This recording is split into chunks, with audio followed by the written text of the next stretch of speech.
to satsang. It's such a blessing and a joy, as always, to be together. To be together in this deep dive into the truth. And the truth that satsang brings us in touch with is that truth that doesn't vary. So if I say to you right now, it's about 6:15 in the evening and it's Friday evening, it's the 26th of November. That's true. But it's lowercase t truth. It's true right here, right now, at this intersection of time and space. But we're being joined right now by our family from all over the world. So many people are joining with us every night through YouTube, through Facebook, through so many different ways. Ask them, what time is it where you are? Even ask some of them, what date is it? In Australia, it's probably already Saturday morning. Right? It's probably after midnight in Australia. In California, where I'm from, it's just sunrise, barely. So, lowercase t truth is the truth that depends upon an intersection of time and space. But the truth that satsang gets us in touch with is that capital T truth. It doesn't matter where you are. It's just as true for us here as for people in California, people in Australia. And it's just as true today as it will be tomorrow. Because the lowercase t truth of today no longer will be true. Tomorrow it'll be Saturday the 27th. Maybe you won't be in Rishikesh. Maybe you'll be somewhere else. Lowercase t truth has changed. But the truth of who you are, that stays. And that's what this sacred time of satsang is about. And as always, we begin with a question that has come in from our global family, so that they know that even though they're not with us physically, that they are with us in heart and in spirit. And then we open it up to any questions that anyone here may have. What is it that deep down we are all so afraid of? What is it that deep down we are all so afraid of? Deep down, the thing we are most afraid of is death. But there's two different types of death. There's the physical body death, and then there's the ego death. And we are very afraid of both of them. In yoga, in the science of yoga, we're given what's called the 5 kleshas, the 5 causes of suffering. And one of them is abhinivesh, which means the fear of death. So the five kleshas, I won't go into them all now, but just they are avidya, lack of wisdom, lack of knowledge; asmita, ego; rag and dvesh, our aversions and our desires, the pulls and the pushes of life; and abhinivesh, fear of death. And the dilemma is that fear of death keeps us living as though we were already dead. So for example, if we went around, I won't do it, don't worry, I don't pick on people unasked, but if we did, if this were like a classroom, and I went around and I asked you all, what is the greatest cause of your stress? Your greatest stress. Let's say, for example, that you said it was your job. You were afraid that you were going to get fired from your job, or that you were afraid you weren't going to get a job. We'll just take that as an example. If you say, it's a beautiful practice. If you say, okay, Cello, let's assume our worst case fear has happened.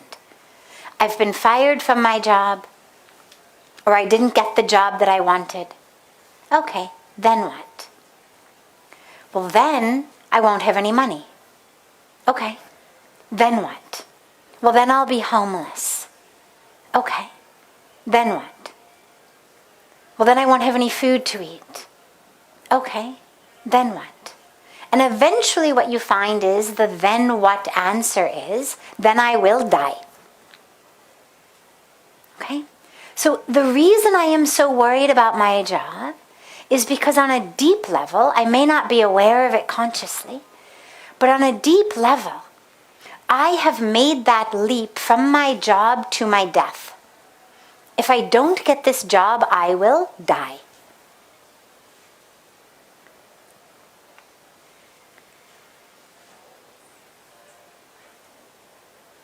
We see it though, and I was going to give some more examples, but we probably don't need them. We all understand. Take any fear that you have. Well, Cello, let us take one more. The other main fear that people have is illness of themselves or illness of a loved one. Okay? So illness of the self, it's obvious. Yes, I'm afraid I will get sick because then I will die. But illness of a loved one becomes very interesting. Okay, I'm very worried that my loved one will get sick. Fine, let us say it has happened. The loved one is sick, then what? Well, then what if they die? Okay, let's say they've died, then what? Then I will be all alone. Okay, you're all alone. Then what? Then I will be miserable. Okay, you're miserable. Then what? Then I will die. Then I will die. That aloneness and that misery, I will die. And so the fear, wherever we begin, fear of something work-related, fear of something relationship-related, the end result of them all is, then I will die. And so the way to overcome that is actually quite simple. It's not easy, but it's quite simple. Recognize that you are going to die. It's the only non-negotiable guarantee. Whether you die of hunger because you're homeless, you die of a broken heart because your loved one got sick and died, you die of cancer, heart disease, car accident, old age, COVID, malaria. I mean, there's no shortage of options. We're all going to die.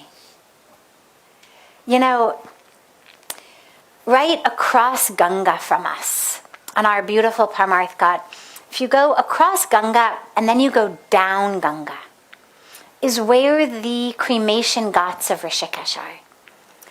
And I remember the very first time that I saw a cremation taking place. And inside me I thought, oh my God, those people must be so hurt seeing us here, celebrating, singing, when their loved one has died and they are sitting at a cremation. And then I realized that it's actually such a beautiful teaching, because over there is the cremation. There's death and there's misery and grief. Over here, there's life, celebration, joy, ecstasy. And it feels very safe because we've got this really big Ganga in between us. Death is on the other side. But the truth is, you only go a few feet above the water, and the flames of the cremation merge with the flames from our arti. And you no longer can tease apart what is a flame of death or a flame of life. This separation between death and life is very superficial. And it only exists right on this very shallow plane of existence. Because the minute we rise a little bit above Ganga, those flames become one. And to realize today, I am here celebrating, dancing. But tomorrow, I could be the one over there, mourning the loss of the loved one. Or I could be the one in the flames tomorrow. And it's a very beautiful meditation to keep your eyes open. And this is why one of the very traditional sadhanas given to those who are going deep on a spiritual path is to meditate at the burning ghats. They send them to meditate where corpses are being burned. Why? To realize this is us. This is us. Today, here I am, the one dancing and singing. But can I realize I am also the one mourning? I'm also the one burning. And it's a very powerful meditation to keep your eyes open while that cremation is going on. Staying grounded and anchored in the celebration, the joy, the love, the life of the arti.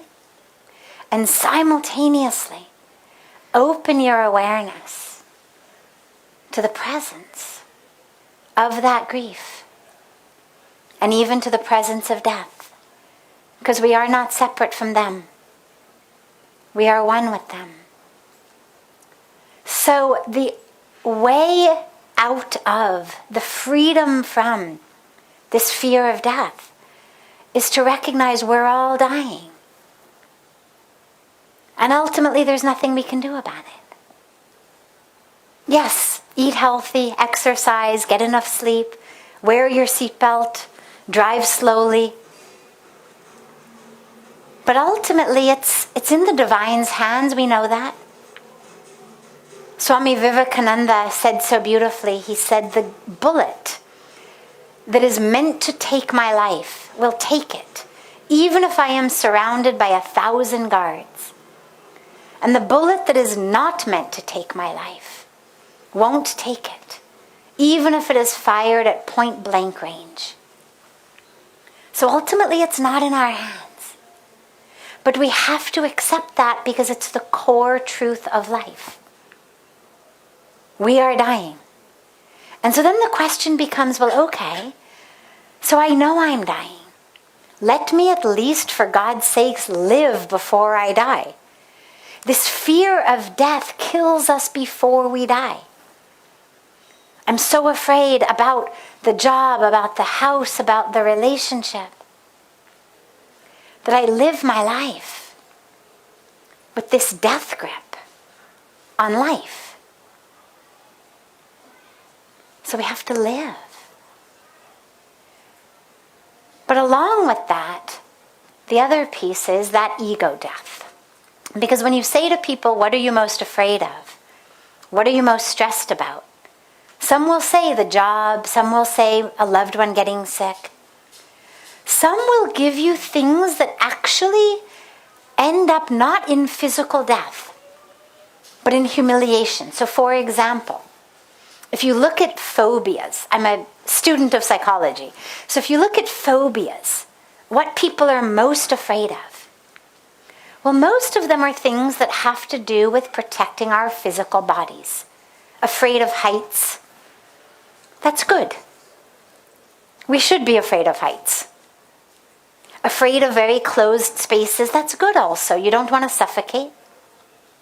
But then you get people with phobias about public speaking. Public speaking is, I think, the single number one fear that most people have. They've done all these studies. What is your greatest fear? Public speaking. Even just in the office, you have to stand up and present a report, present a proposal, lead the group. This terrifies people. The number of people who go to therapists, coaches, hypnotists to help them overcome this fear of public speaking.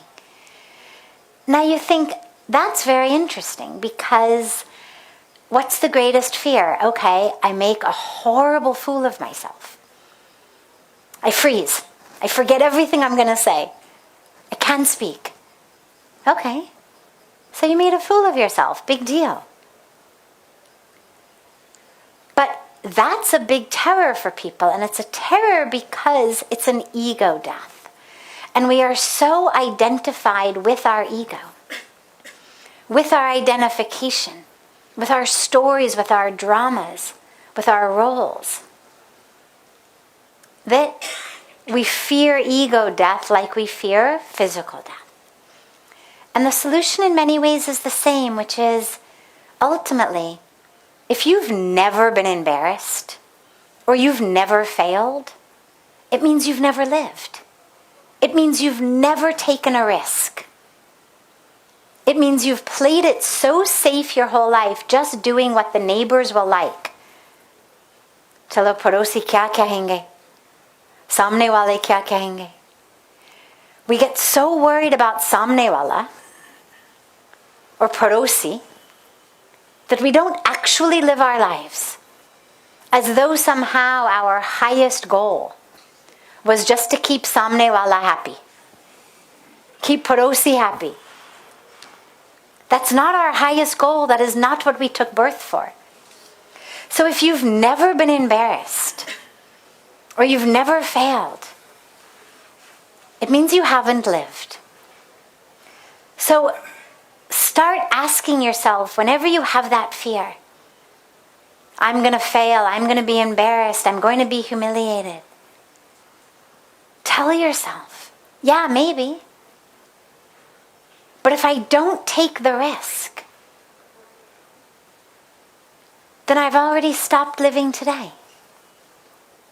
I've allowed samne wala, padosi wali, to take my life already.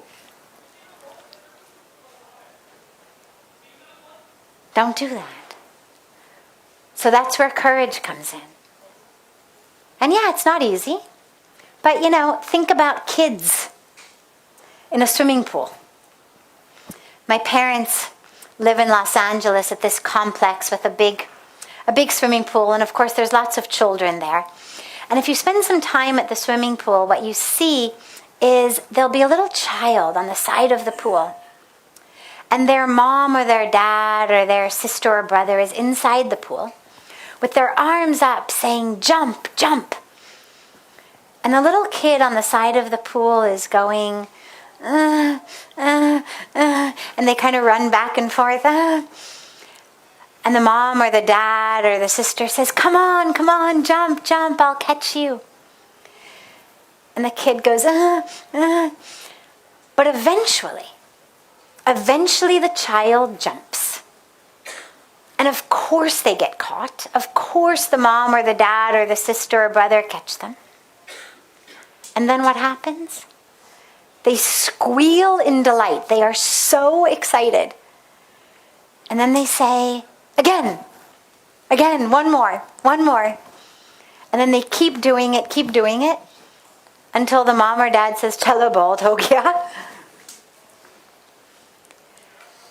But if they never took that risk, if they never jumped, if they never believed, they would spend their whole lives going, on the edge of the pool.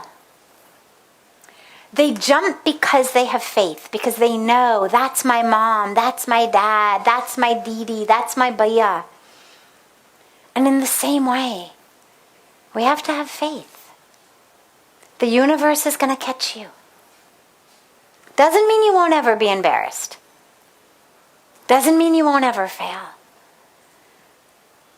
But in terms of you, as your Dharma, as your exquisite, amazing, full, whole, infinite being that you have come onto earth as, the universe will catch you. Do not spend your life on the edge of the pool going,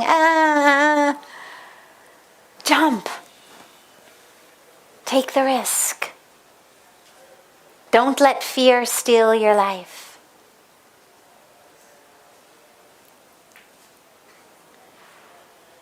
Does anyone here have a question? Yes. Ma'am, what? He'll just give you the microphone. Thanks, ma'am. So yesterday you said that we should face our vulnerabilities, and on the same lines which what you said just now, that we should face the fear and take risk. But when we are feeling embarrassed, or when we are dealing with relationships and we feel vulnerable and we feel very low, what self-talk we can do to, like, risk we can take, but then to calm us down that, okay, this is fine, this time I failed. So how to deal with that? Beautiful.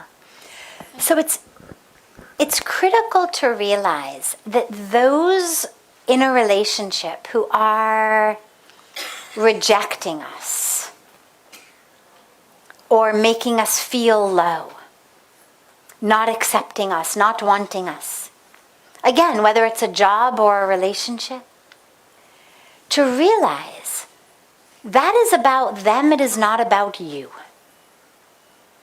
Everybody in the universe comes in with their own karmic package.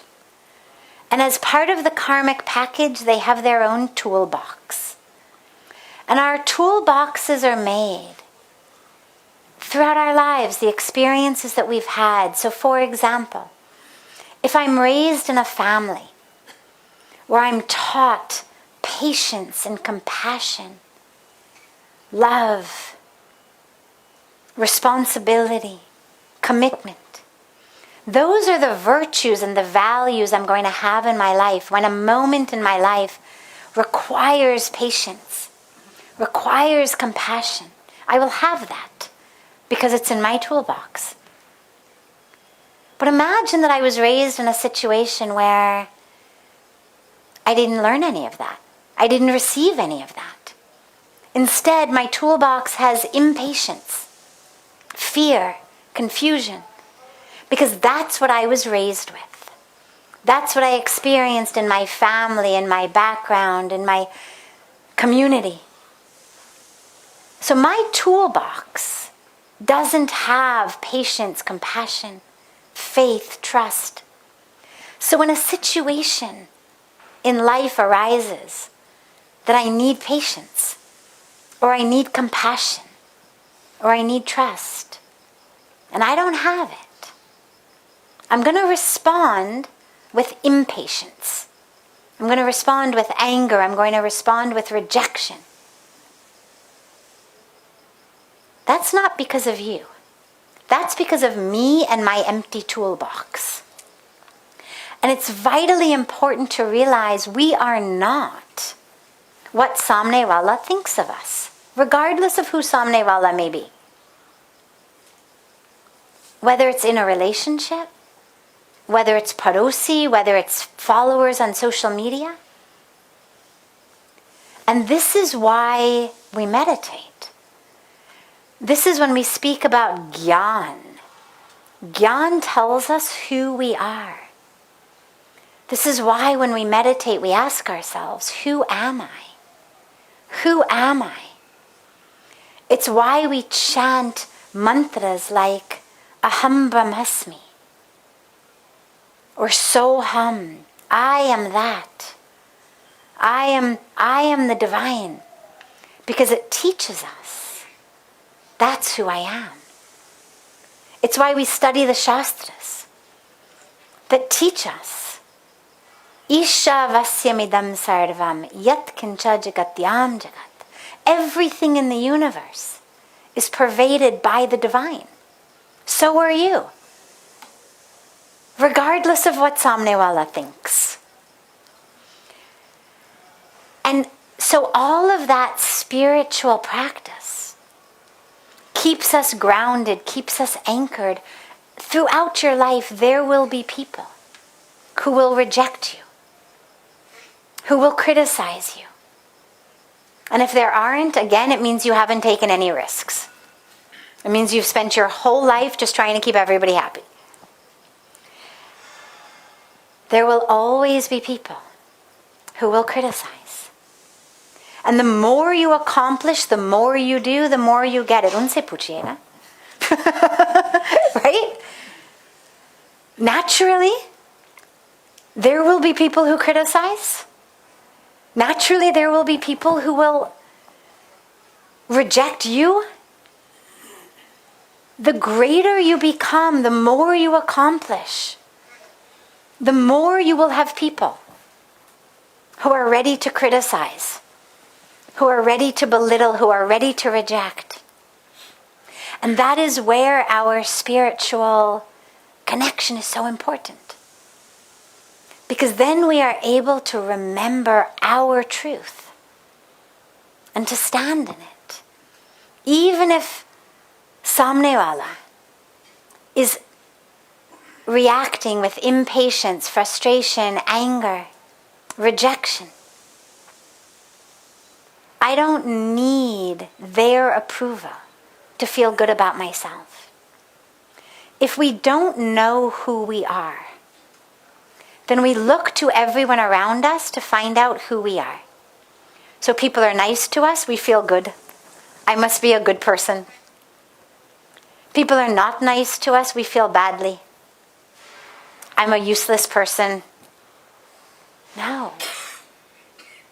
You are not someone else's psychological drama. People are going to be nice to you or not nice to you based on their own psychological drama. Don't allow your own self-worth, your own identity of yourself to change with all sorts of random people's own psychological drama. The self-talk needs to be aham brahmasmi. Aham brahmasmi, soham. I am divine. I've been created not just by the Creator, but of the Creator. And if that person cannot see it, that is their loss.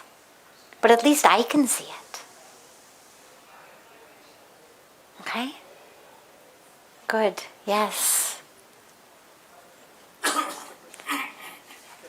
Yes, of course. We'll take this as the last question. Thank you, ma'am. My question is that I have now started switch from the tamasic desires to the sattvic desires, the sattvic actions and the thinking of it myself as a soul energy form. But now any desires get us into entanglement of karmic stack and creates a cause of the rebirth. Now the question is that how different it is that my desires now have switched, but still it will lead to rebirth. So what good does it make me, and what's the utility of it? Beautiful. So sometimes spiritually you will hear teachings like become desireless, completely desireless. As you say, you've shifted from tamasic desires to sattvic desires, but there's still that voice in your head that says, I should have no desire. Here's the dilemma. That isn't actually a practical teaching. If we had no desire at all, why would we get out of bed in the morning? It is desire that gets us out of bed. It may be something as simple as the desire to go to the bathroom, the desire to drink water, the desire to eat breakfast. But it's desire that gets us out of bed. Hopefully we have higher desires, a desire to serve, a desire to make a difference. Why do we meditate? Because we have a desire to know the truth. Otherwise, why bother? Sote raho. Like, Subay Udgard, why bother? Because you have a desire to know the truth. So desire is actually simply an energy. Think about desire as a catalyst. It's just an energy. It's what moves things. It's neither good nor it's bad. And you cannot, by the way, have no desires at all. If you've still, if you've got any kind of John in you, there will be a desire. The dilemma comes with two pieces. Number one, when our desires are not fulfilled, whether they are tamasic desires or sattvic desires, when they are not fulfilled, we become frustrated. And that frustration kills us. Because that frustration tells us there is something wrong with the present moment. Frustration says, this is not a perfect moment. Something is wrong. And yet, the highest divine truth is that every moment is perfect. And so if I'm frustrated, because my desire, no matter how sattvic it may be, is not fulfilled, then A, I'm miserable, and B, I have separated myself from the perfection of the universe. Now here's where it gets a little subtle, because understanding the perfection of the universe does not mean that I become complacent. So for example, I have a desire on a personal level that no child should go hungry. The idea that tens of thousands of children die of starvation every day really bothers me. Okay? So I've got that desire. It's going to be somewhere between tamasic and sattvic. Okay? Sattvic is simply a desire for enlightenment or a desire to experience God. But it's also not a tamasic desire. We'll call it just a well-intended desire. It's kind of rajasic. Okay. But here becomes the dilemma. You could say that's a good desire to have. It's something we work for in all of our teachings and sharings and advocacy around people becoming vegetarian.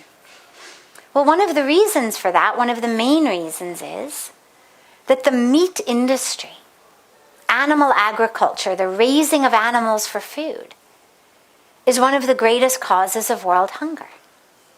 So one of the reasons that I speak so much about vegetarianism is not only about the animals, but because I have this very strong desire that the grain that we grow, the wheat, the rice, the corn, the soy, should go to feed people instead of going to feed the cows, chickens, and pigs who are the ones who are about to become our hamburgers, hot dogs, chicken McNuggets. Okay?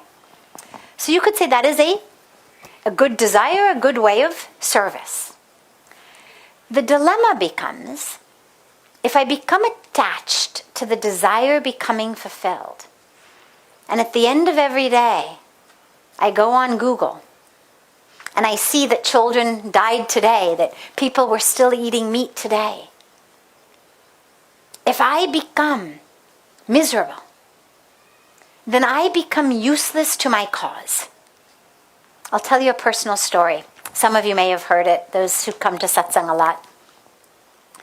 When I first came to India, I've always had a thing for children. I've always been very, very committed to helping children. And I had been here, I don't remember, but a year maximum. And Pujya Swamiji said to me, he said, do you want to go see these schools? There's these 10 schools that are being run by a trust in slums That trust has no more money. They've come to us and they've asked us to adopt these schools. Would you like to come and see them? And of course I said, yes, yes. Because of course, to be with the Guru, I mean, if he had said, would you like to go to hell? I would have said, yes, yes, as long as you're taking us all there, absolutely no problem. Because where you are, it's heaven. Anyway, so yes, because the Guru was going, but also yes, because I very much wanted to help children. So we spend the day in the slums, and it broke my heart. I mean, just broke my heart. The most abject poverty. People living outside, living in tents. I mean, nothing. Cooking over, gasoline and wood and whatnot outside and everything. Oh. Makes me cry 25 years later just to think about it. So we get back in the evening. And I'm crying and crying and crying, and it's dinner time, and Pujya Swamiji says, go have your dinner. And I'm crying, and I say, I can't, how can I eat these children? And he says to me, are your tears helping them? And I was like, no, but oh my God, the kids. And he said, your tears are just making you feel good about yourself. That you're such a compassionate person that you can't think of eating dinner because these children are suffering. He said, but you're not actually helping them. If you really want to help them, eat your dinner, go to sleep early, get up at 5 o'clock tomorrow morning and figure out how you are going to raise the money to sponsor these 10 schools. And so, yes, it's a beautiful, beautiful teaching. But if I didn't have that grace of the Guru, and I was unable to sleep, unable to eat, well, then that desire has become a burden. No matter how noble the desire may be, the desire is killing me because I've become attached to it happening. And this is the difference. Have the desire, no problem. But do not be attached to actually having it happen. It happens, wonderful. Work for it. Do whatever you can, whether it's to end world hunger, end climate change, your own enlightenment, or all of it. But don't be attached every day to, oh my God, I'm not enlightened yet. Because all that does is it separates us again from the perfection. But as I was saying, the subtlety is interesting. If I recognize the perfection of the universe, does that mean that I don't still want to end world hunger? No. And this is where the beautiful subtlety of actual spiritual jnana is. That I recognize the infinite perfection of the universe. And I also recognize that here we are in human form, and when somebody trips and falls in front of me, I need to help them up. And I've been given hands and arms and legs and eyes and a brain and resources. And since God doesn't make mistakes, it means I'm supposed to use those things to serve and help the world that is already perfect. So I don't lose the awareness that it is all perfect, but I also remember in every moment I am meant to serve. I am meant to work to end hunger, and yes, God is perfect. And it sounds paradoxical. It sounds like, how is that possible? And that's where the spiritual work is that expansion of our awareness to realize, yes, it is all God. Aham brahmasmi. Yes, it is all God. Yes, therefore it is all perfect. And yes, those people are hungry and I need to feed them. And yes, there is injustice in the world and I need to work to end it. And yes, I need to pick up everybody who has fallen who I can help up. So, allow the desire, whatever it may be. Don't be attached to it happening. You've already taken the step from the tamasic to the sattvic desires. That, of course, is the first step. Stop desiring only for yourself. It leads you nowhere. But now that you've got these sattvic desires, you have to hold the desire, because that's what's going to make you get up and meditate. Do your japa. Not go out to party so you can go to sleep early, so you can get up early. And yet, when your meditation for the day is over and you're still not fully enlightened, instead of getting frustrated or upset, you realize the perfection of the universe. Oh God, okay. Yet another beautiful day, fully aware of the very humanness of myself and all of my human failings and fragilities. No problem. No problem. And lastly, you raised the point about karma and rebirth. Last point. You mentioned that our desires are that, even if they're sattvic, that keep us coming back. So yes, in the Bhagavad Gita, Lord Krishna explains this so beautifully. Whatever we do, that action is karma. The results of it, the fruit of that, we have to come back and eat. Some will be sweet, some will be bitter. They don't cancel each other out, unfortunately. We're going to have to come back and eat that fruit. And yet, that's when Arjuna says, fine, then I'm just not going to act. Forget it. I don't want to accrue any karma. I won't act at all. And that's where Bhagwan Krishna says, Sambhavniye. You can't not act. You can sit down, you can close your eyes, you can sit on your hands. You cannot budge, but you are still acting. Because to not do your duty, to not fulfill your dharma, is an action. If somebody falls in front of me and I don't help them up, that is an action. There are acts of commission, what I do, and acts of omission, what I don't do. And we accrue karma for both of them. So then Arjuna says, so then what to do? And this is where Bhagwan Krishna gives the answer. Surrender to me. Just become a tool in my hands. Nimitta matram. Have that bhav of just being an instrument in my hands. And for our non-Sanskrit speaking, non-people subscribing to Sanatan Dharma, joining us from all over the world, by the way, it's actually the same teaching that St. Francis of Assisi gave. In the prayer of St. Francis of Assisi, when he says, O Lord, let me be an instrument of thy peace. Make me an instrument of thy peace. Where there is darkness, let me bring light. Where there is despair, hope. Where there is injury, pardon. So this is not a teaching only if the Bhagavad Gita is your scripture of choice.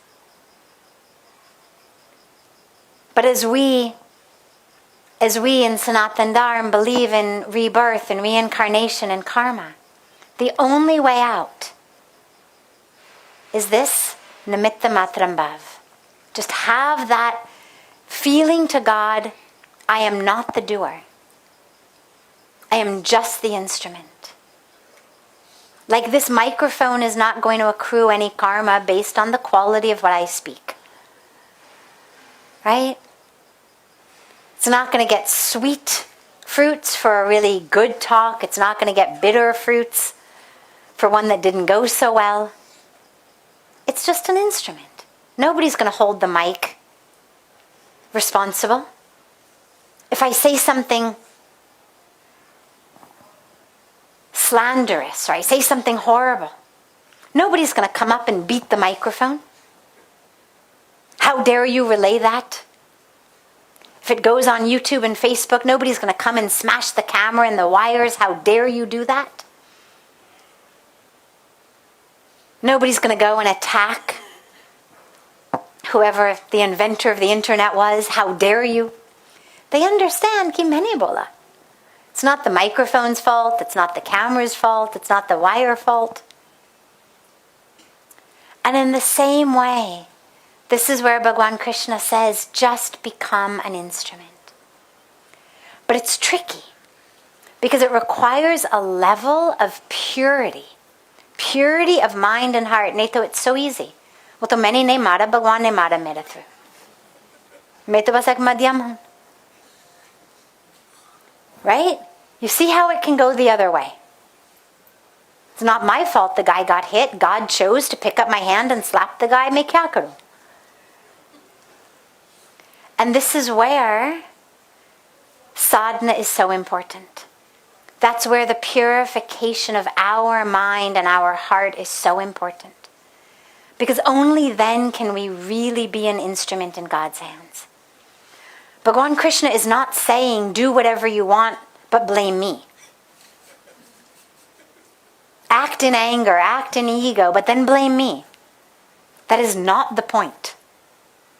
The point is recognize, ultimately you are not the doer, I am the doer. Have that deep spiritual awareness. Have that nimitta matram bhav. And then you will be free. Then you will be free. Okay. Beautiful. Have a beautiful rest of your evening. A wonderful morning and afternoon to our family joining from all over the world. And I look so forward to being together with you all again tomorrow.